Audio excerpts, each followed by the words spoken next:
sense. When someone asks you a question and you don't want to answer it, here's the manipulation technique you can use.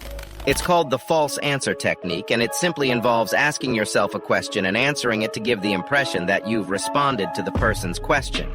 Let me give you a very simple example. Let's say I'm talking to someone and they asked me if I cheated on my girlfriend instead of answering yes or no, knowing that the answer would embarrass me and put me in an uncomfortable position. If I did cheat, I would say to the person, if you're suggesting that I'm a cheater, I'm not a cheater. So the answer is no. In this case, there are two types of people.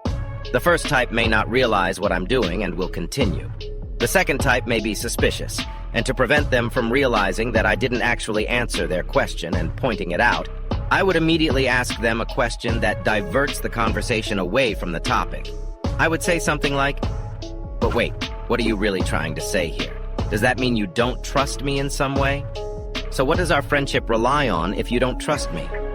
As you can see, I divert the conversation from the main point, making them justify themselves. By repeatedly shifting the focus, I ensure the original question is forgotten. This approach helps in situations where you don't want to answer a question. Ask another question and answer it yourself. If they don't realize, continue the discussion. If they catch on, redirect with an awkward question. And guess what? This technique is legal. Technique number 2.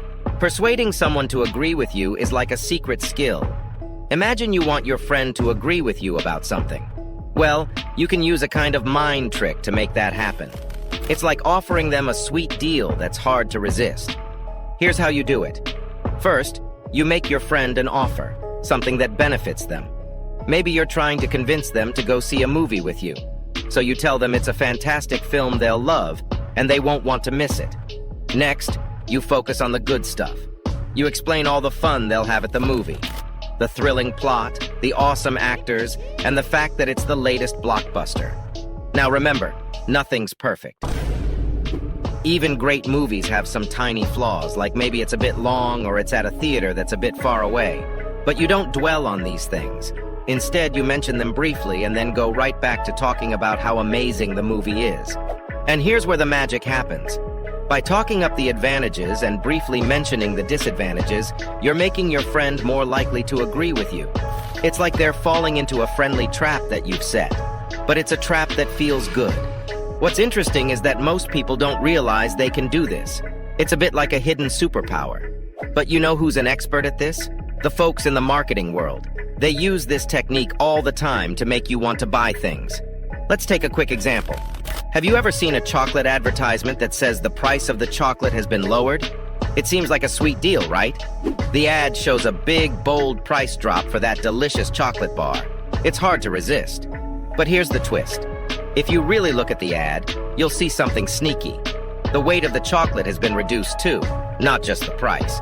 So you're not getting as much chocolate as you used to for that lower price. It's a bit like a clever magic trick. This ad fools us into wanting that chocolate bar, even though we're not getting as much as we think. It's like they're playing a little trick on us.